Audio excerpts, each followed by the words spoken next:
están aquí presentes. Esta es una actividad propia de la Escuela de Filosofía, perteneciente acá a la Facultad de Humanidades. Esta actividad pretende ser la primera de muchas, donde cada semestre habrá un discurso inaugural sobre un tópico específico. En esta ocasión, el tópico será sobre la identidad dominicana. Como ustedes verán, nos acompañan a mi izquierda, voy a tener que presentarlo de manera horizontal sin un protocolo determinado, al doctor Alejandro Albelo, quien va a ser el expositor de esta primera lección breve, es decir, un discurso breve. Nos acompaña también el director de la Escuela de Filosofía, el maestro Eulogio Silverio. Lo dieron todo. Para economía de las energías, vamos a dar el aplauso para último, así lo damos todos iguales. Nos acompaña a la izquierda del director de la Escuela de Filosofía, el doctor Dustin Muñoz, quien es coordinador de la Cátedra de Introducción a la Filosofía de la Escuela de Filosofía. A mi derecha nos acompaña el profesor José Alberto Contreras. ¿Quién les habla? William Mejía Chara, coordinador de la Cátedra de Filosofía General. Bye. Llamamos al profesor Báez Bisonó que por favor pase para acá con nosotros. El profesor Báez Bisonó también es un gran activo de la Escuela de Filosofía. También nos acompaña el maestro Aridio Moya, nos acompaña también el director del Instituto de Investigaciones Filosóficas, el maestro Ángel Moreta, si pudiese pasar por acá con nosotros, que esta es una actividad brevísima.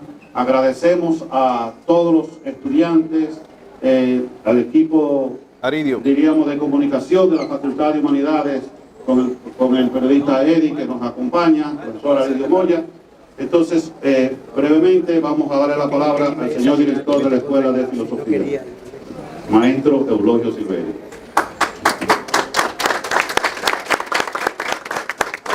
Muchas gracias por la presentación muy económica, como debe ser. Esta es una actividad breve, muy breve, y por eso elegimos al profesor Albelo, porque siempre anda con un reloj para medir el tiempo. Es una lección breve de inicio de semestre que pretendemos hacerla mientras estemos en la escuela, y después que no estemos, que siga el próximo director, que se continúe esa tradición. No es una tradición que la hemos inventado nosotros, eso está en otras universidades, pero queremos darle la bienvenida con eso. Así que no hagamos otra cosa, sino que le pasemos al profesor Albelo el micrófono para que inicie la lección breve de este semestre. Quiero decir que vendrán otros invitados, otros profesores invitados. Cada semestre será un profesor invitado nuevo y un tema nuevo también.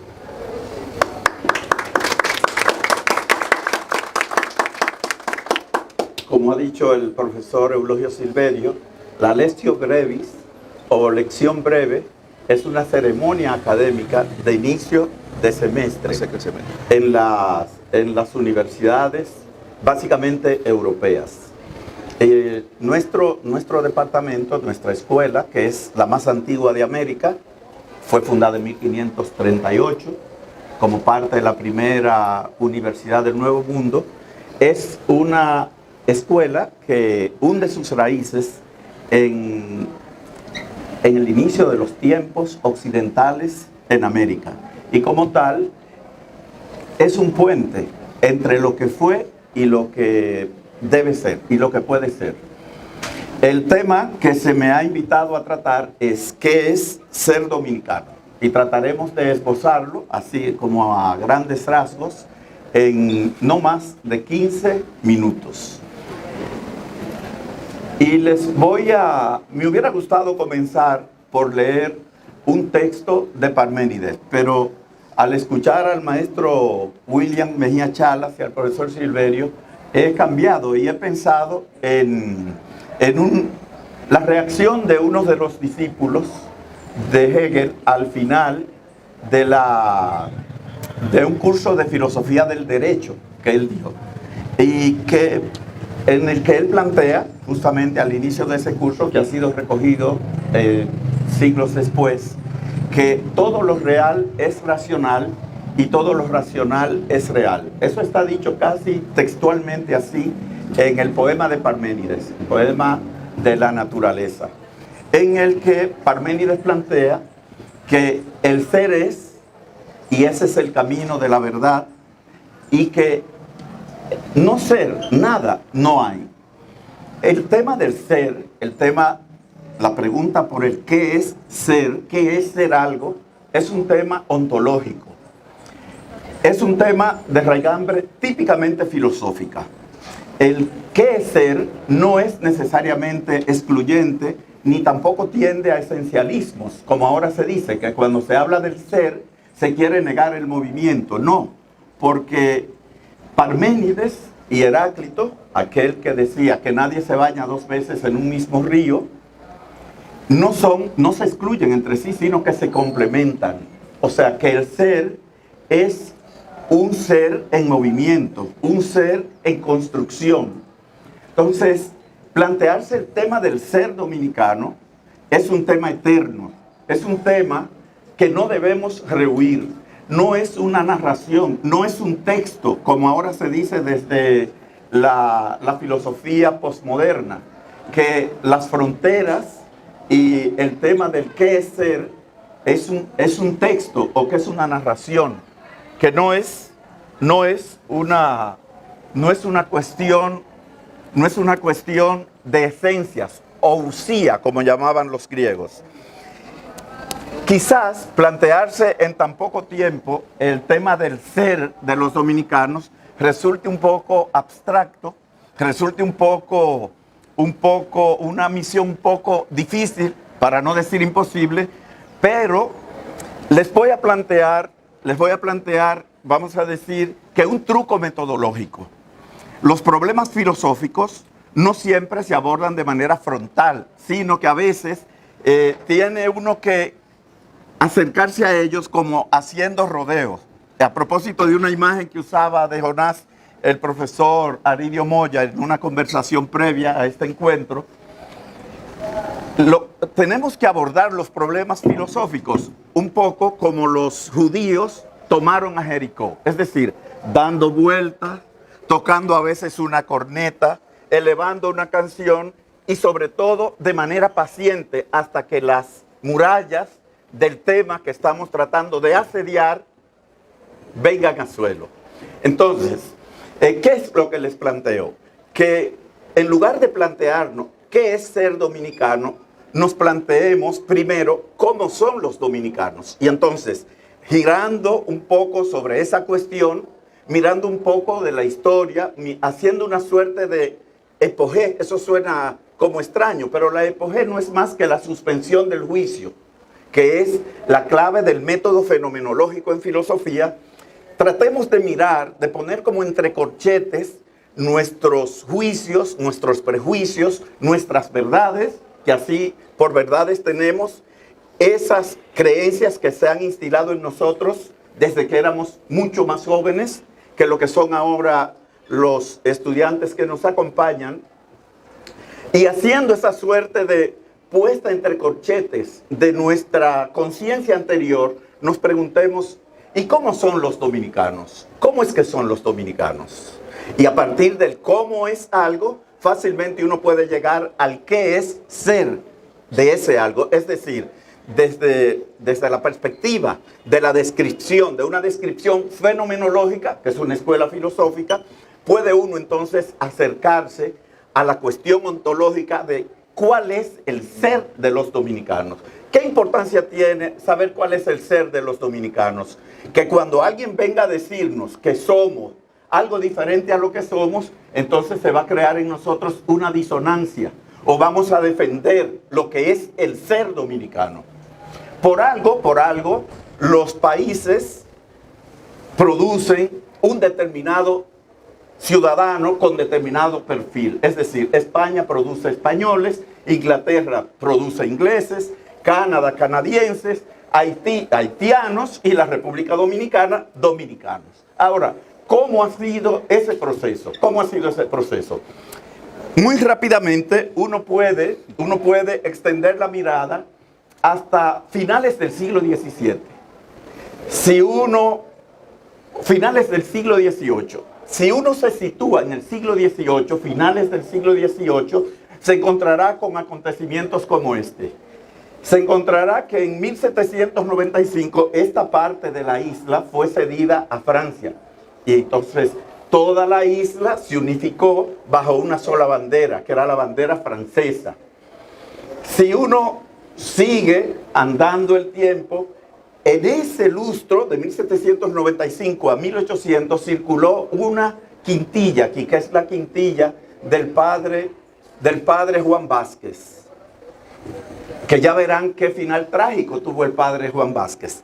La quintilla dice: ayer español nací, en la tarde etíope fui, hoy me dicen que soy francés, mañana seré inglés, no sé qué será de mí.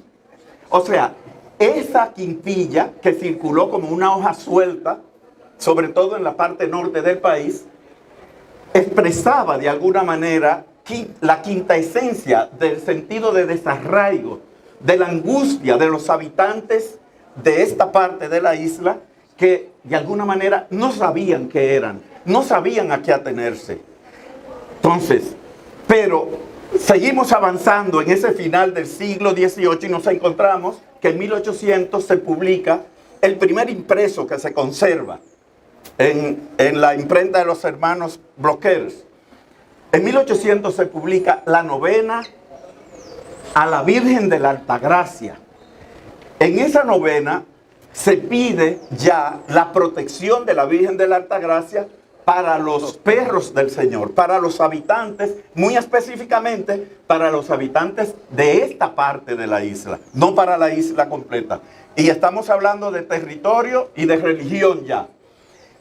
Sigue andando el tiempo y en 1808 los habitantes de esta parte de la isla se rebelan ¿contra qué? Contra el dominio francés. Contra el dominio francés.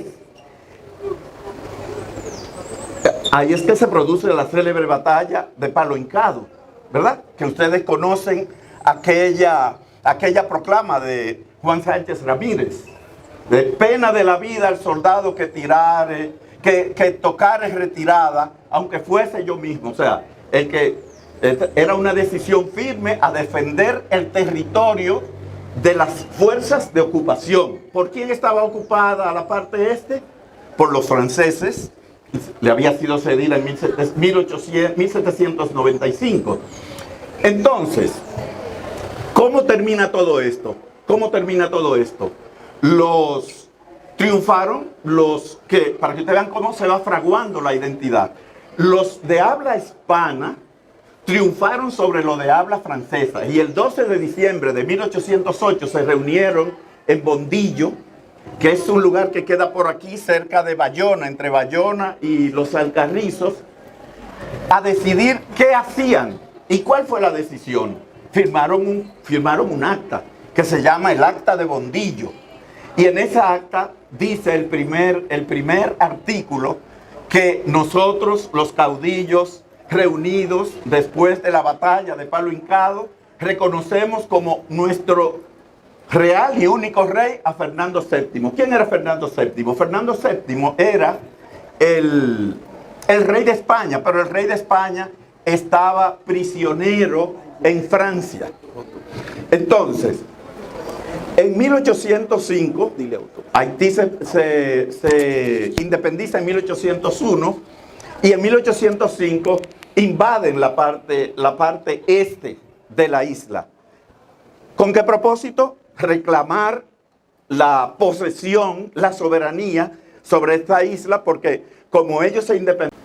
Bueno, seguimos hablando de territorio y ya tenemos apuntados dos componentes, el componente territorio y el componente religión, que hay que prestarle atención.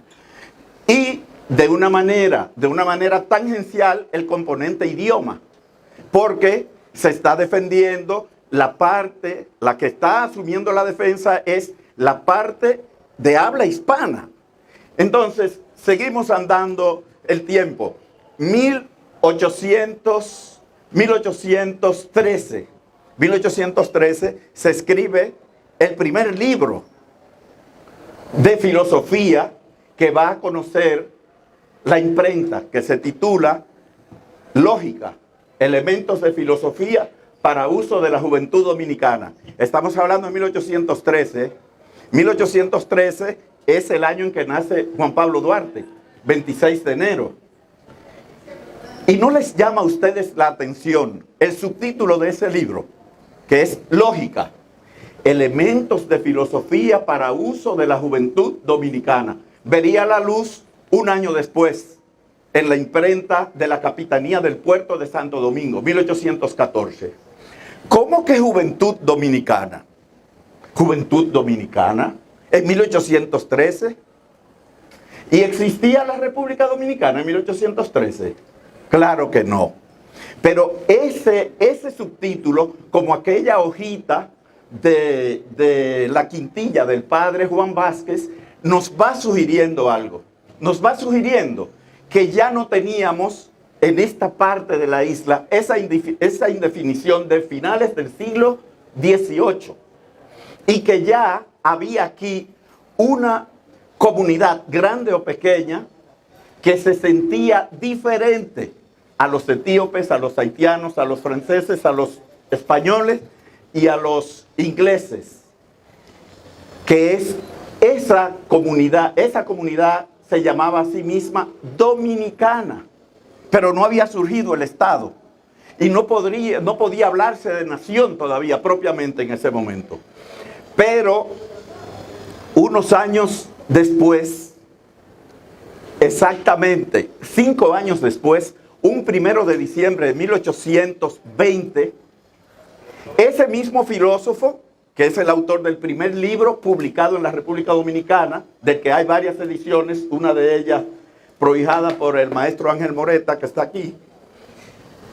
Ya en 1820, sí va a proclamarse la independencia de la parte este, llamada Santo Domingo desde el Tratado de Basilea de 1795.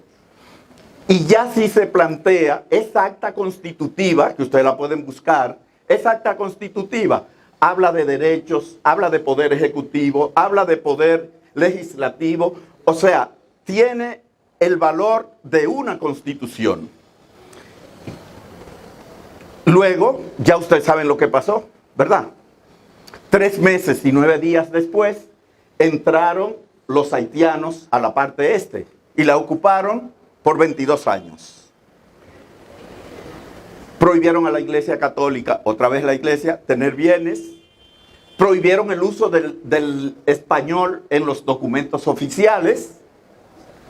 Y ya ustedes saben todo lo que siguió, ¿verdad?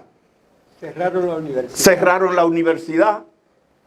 Precisamente era rector el autor de esa lógica, elementos de filosofía para uso de la juventud dominicana, cuando la cerraron. Finalmente, abolieron la esclavitud. Entonces, finalmente, ¿qué tenemos? ¿Qué tenemos para ir cerrando? ¿Qué tenemos? Tenemos una comunidad que defiende un territorio, ¿verdad? Que es esta parte este de la isla.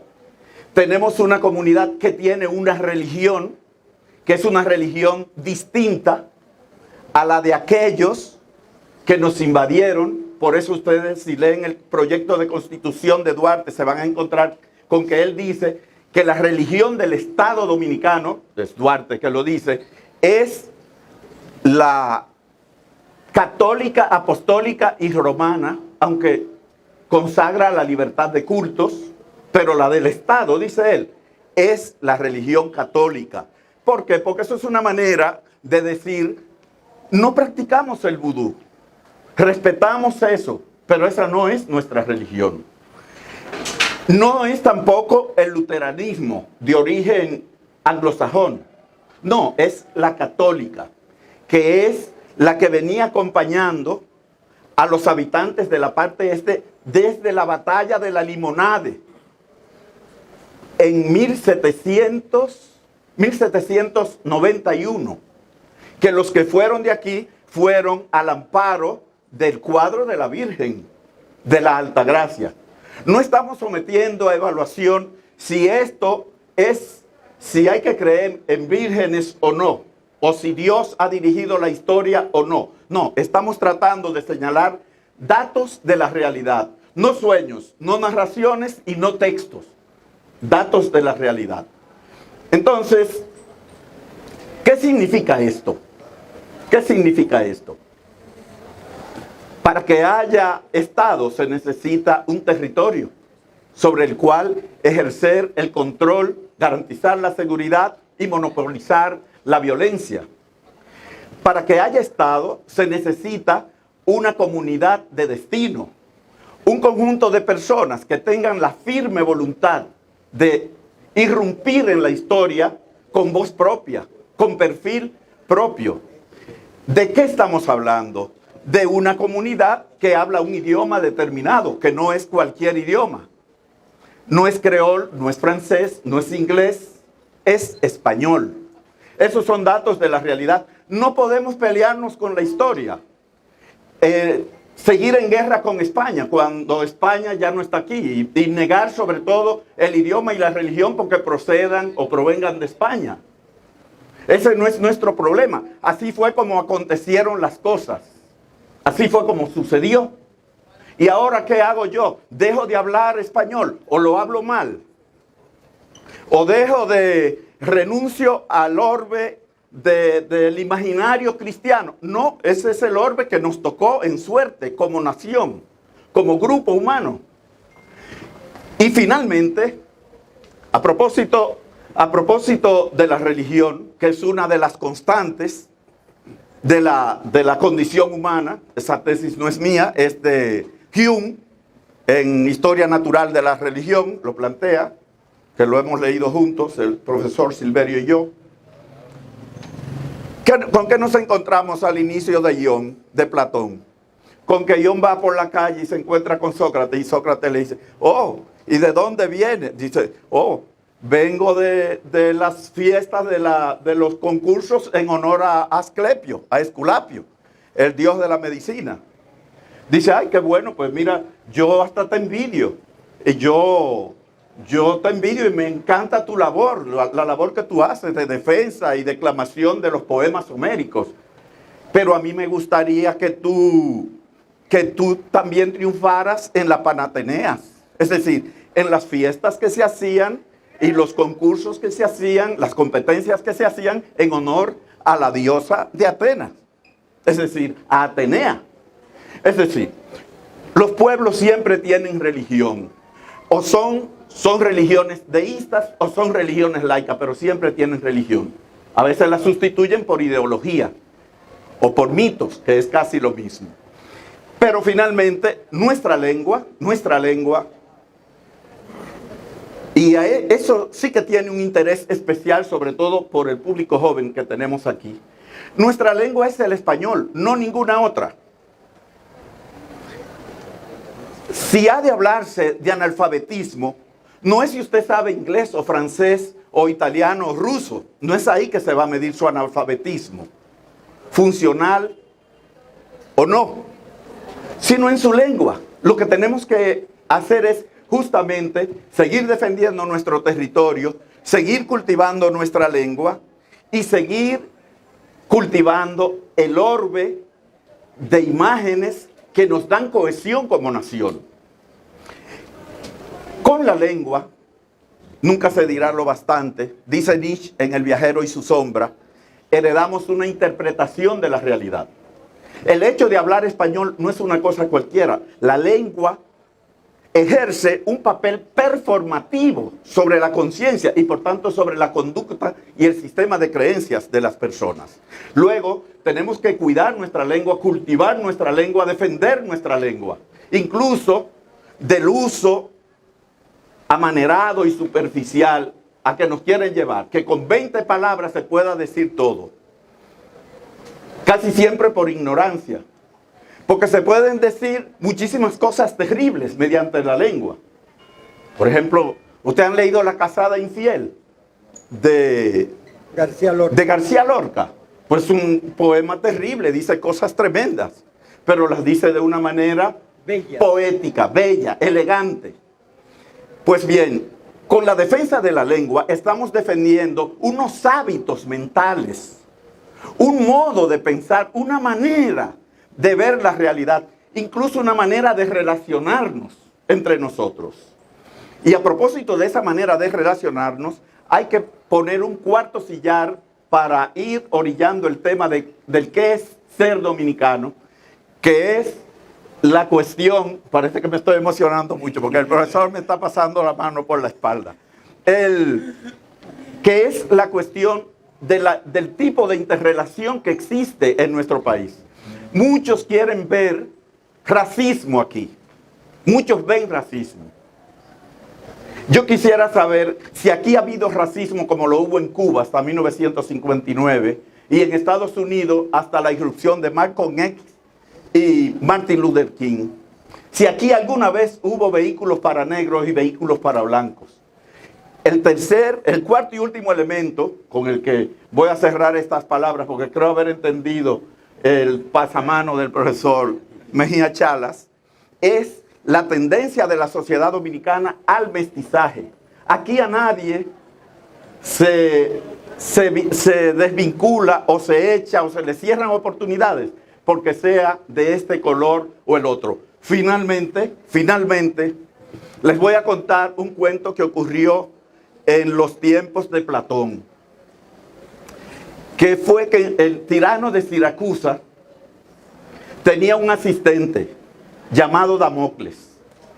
Y ese asistente iba por las calles de Siracusa, al sur de la península itálica, hablando siempre de todas las ventajas y todos los beneficios y lo bueno que era ser rey. Dionisio de Siracusa le jugó una pasada. Le dijo, mira, yo te propongo que seas rey por un día. Como ahora ponen los niños a ser congresistas por un día y ser de la ONU por un día, pues eso lo hizo ya Dionisio I, aquel con que Platón topó y que él describe en la Carta Séptima. Y bueno, él hizo todo lo que hacían los reyes de la época.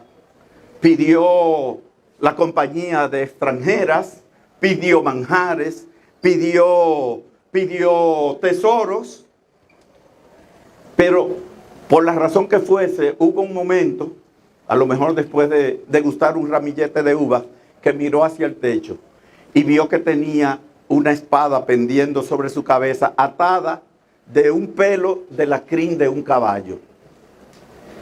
Eso bastó para que él terminara con ese sueño de ser rey. Le dijo a Dioniso, no, asume tú tu cosa, yo prefiero mi vida de cortesano. Entonces los dominicanos de hoy seremos conscientes de que sobre nuestro porvenir pende una espada atada también con un hilo, con una hebra de un cabello o de la crin de un caballo. ¿Estaremos nosotros a la altura de lo que de nosotros se espera? ¿Será la República Dominicana un país, una nación, un estado nacional tocado por el ala de un ángel que nunca va a perder su soberanía ni su derecho a ser lo que tiene que ser? ¿Somos conscientes de quienes nos rodean? Tenemos pendiente que fuimos dominados durante 22 años y que luego de la expulsión en 1844, las incursiones militares siguieron hasta 1856 por los haitianos. Somos conscientes de que los norteamericanos nos han invadido 2 veces en el siglo XX, de 1916 a 1924 y luego en 1965. Estamos invadidos ahora también. Estamos haciendo lo que de nosotros se espera. Somos dignos receptores de ese legado, de ese patrimonio intangible que ha sido puesto en nuestras manos.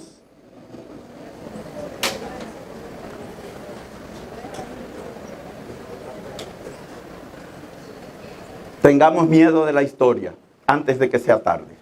Muchas gracias. Disculpen, profesor. breve. Excelente y breve. No fue breve, yo creo. William, Así Pedro fue breve. Mir contó que cuando él viajaba en el exilio, en todos los países le decían, ¿de dónde tú eres? De la República Dominicana. Dominicana, ¿y qué es eso? Y que por eso escribió, hay un país en el mundo colocado en el mismo trayecto del sol, oriundo de la noche, en un inverosímil archipiélago de azúcar y de alcohol. No voy a seguir porque los chicos o lo han leído o deben leer. Hay un país en el mundo de Pedro Mir, para que sepan qué es ser dominicano. Bien, muchas gracias, fuerte el aplauso, profesora Lidia también. Agradecemos a los profesores que nos han acompañado, el doctor Marcos Zavala, el doctor César Cuello, el profesor Luis Manuel Ramírez, y a todos ustedes por estar aquí en esta, nuestra primera Lectio Brevis. Así que una forma de también ser dominicano, o qué es ser dominicano en el caso de ustedes los estudiantes, es llegar temprano a la clase, tratar de esforzarse un poco más, y nosotros los profesores por igual. Así que buenos días, buen inicio de semestre y éxito para la vida siempre.